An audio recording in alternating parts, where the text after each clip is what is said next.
Good morning आप सभी को। मैं साधना स्टडी विद साधना में आप सभी का स्वागत है। आज हम न्यूट्रिशन साइंस का दूसरा चैप्टर लेके आए हैं। टॉपिक वाइज हम टेस्ट सीरीज करवा रहे हैं। जितने भी क्वेश्चंस बनते हैं और आज तक जितने भी क्वेश्चन बनते आए हैं उन सारी की सीरीज में लेके आई हूँ। ठीक है, ये क्या है, हमारे आहार एवं पोषण सारे एग्जाम के लिए अच्छे होते हैं क्योंकि सारे एग्जाम्स में यहाँ से क्वेश्चंस बनते हैं। तो जहाँ जहाँ से बनते हैं हम वहाँ से क्वेश्चन लेके आए हैं। चलते हैं, शुरुआत करते हैं आज का पहला क्वेश्चन। पहला क्वेश्चन क्या है, शरीर निर्माण भोज्य तत्वों में प्रमुख स्थान डाट डाट का होता है। इसमें पूछा जा रहा है कि शरीर निर्माण भोज्य तत्व में प्रमुख स्थान किसका होता है। हमारे शरीर के निर्माण के लिए सबसे प्रमुख स्थान किस भोज्य तत्व का होता है, किस पदार्थ का होता है। क्या प्रोटीन का होता है, या विटामिन का होता है, या कार्बोहाइड्रेट का होता है, या वसा का होता है। तो आप सभी को पता होगा, हमें जो होता है विटामिन से जो हमारे शरीर में रोगाणु होते हैं उनका नाश होता है। हमारे शरीर में रोग प्रतिरोधक क्षमता को रोकता है, बढ़ाता है।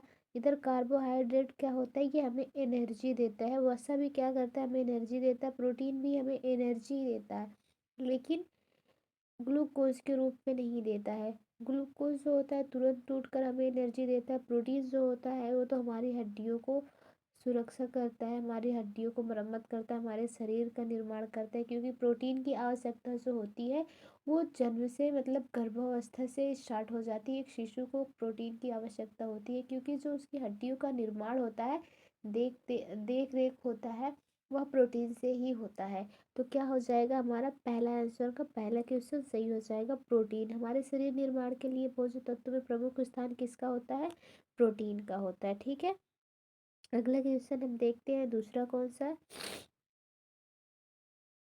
दूसरा क्वेश्चन है हमारा कि डॉट डॉट लाल रक्त कणों में पाए जाने वाले हीमोग्लोबिन निर्माण में सहायता प्रदान करते हैं। कह रहा है कि जो हमारे लाल रक्त कणों में पाए जाने वाले हीमोग्लोबिन के निर्माण में सहायता प्रदान कौन कौन करते हैं। ठीक है, तो देखो पहले जो हमारे रक्त होते हैं उसमें हीमोग्लोबिन जो होता है वह दो चीज़ों से मिलके बना होता है। एक प्रोटीन से मिलके बना होता है, एक लोहा से मिलके बना होता है। तो हीम का मतलब क्या होता है, लोहा होता है। ग्लोबिन का मतलब क्या होता है, प्रोटीन होता है। लेकिन इसमें कह रहा है कि लाल रक्त कणों में पाए जाने वाले निर्माण में मतलब हीमोग्लोबिन के, तो ये हमारा लोहा हो जाएगा। लोहा से क्या होता है, हमारे लाल रक्त कण का निर्माण होता है। ठीक है, हमारा डी आंसर सही हो जाएगा। अगला क्वेश्चन देखते हैं क्या किया है, त्वचा व आंखों की सुरक्षा को रखता है।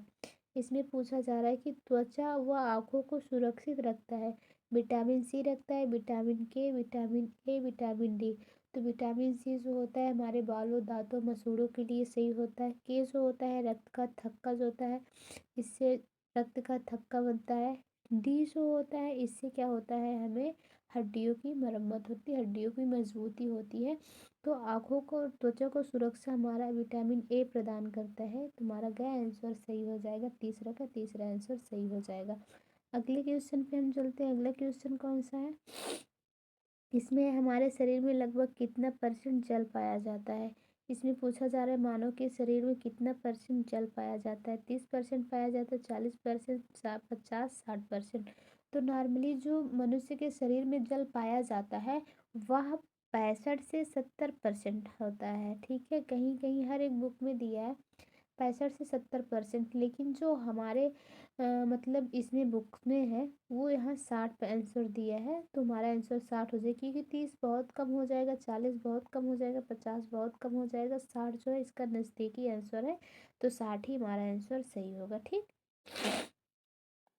अगला क्वेश्चन है विटामिन मुख्यतः कितने होते हैं। 2 होते हैं, 4 होते हैं, 6 होते हैं, 8 होते हैं। तो आप सभी को पता होगा विटामिन मुख्यतः जो होते हैं 6 होते हैं। 6 में क्या होता है, 4 जो होता है हमारा, 4 जो वसा में घुलनशील होता है, 2 जो होता है वह हमारा जल में घुलनशील होता है। जल में कौन कौन सा होता है, बी और सी होता है। बाकी जो 4 विटामिन है वो वसा में घुलनशील है, जैसे के, ए, डी, ई। ये सब हमारे क्या है, ये सब हमारे वसा में घुलनशील विटामिन पाए जाते हैं। ठीक है, तो 6 होते हैं। उसके बाद से और पूछा जा रहा है कि निम्न में से शरीर निर्माण में सहायक पौष्टिक तत्व कौन सा है? ये भी क्वेश्चन रिपीट हो गया, लेकिन क्या है, इसमें भी प्रोटीन होगा। ठीक है, इसमें कौन सा क्वेश्चन सही होगा? प्रोटीन सही होगा सर में। इसमें क्या पूछा गया है कि निम्न में शरीर निर्माण में सहायक कौन सा पौष्टिक तत्व है, तो प्रोटीन होगा। ठीक है, अगला क्वेश्चन हम देखते हैं, अगला कौन सा क्वेश्चन होगा। अगला होगा, हमारे शरीर में कौन सी दो प्रकार की क्रियाएं होती है? हमारे शरीर में कौन सी दो प्रकार की क्रियाएं होती है? सकारात्मक एवं नकारात्मक, चल अचल, सक्रिय निष्क्रिय, ऐच्छिक अनैच्छिक। आप सभी को बताना है हमारे शरीर में जो भी दो प्रकार की क्रियाएं होती हैं, एक हमारी इच्छा से होती है, एक बगैर इच्छा की होती है। तो ऐच्छिक और अनैच्छिक क्या होगा? सही हो जाएगा। ठीक है, अगला क्वेश्चन हम चलते हैं। अगला क्वेश्चन हमारा क्या है? यह है कि निम्न में से अम्ल उत्पादन भोज्य पदार्थ कौन सा है? दूध है, फल है, अंडा है, साग है, सब्जी है।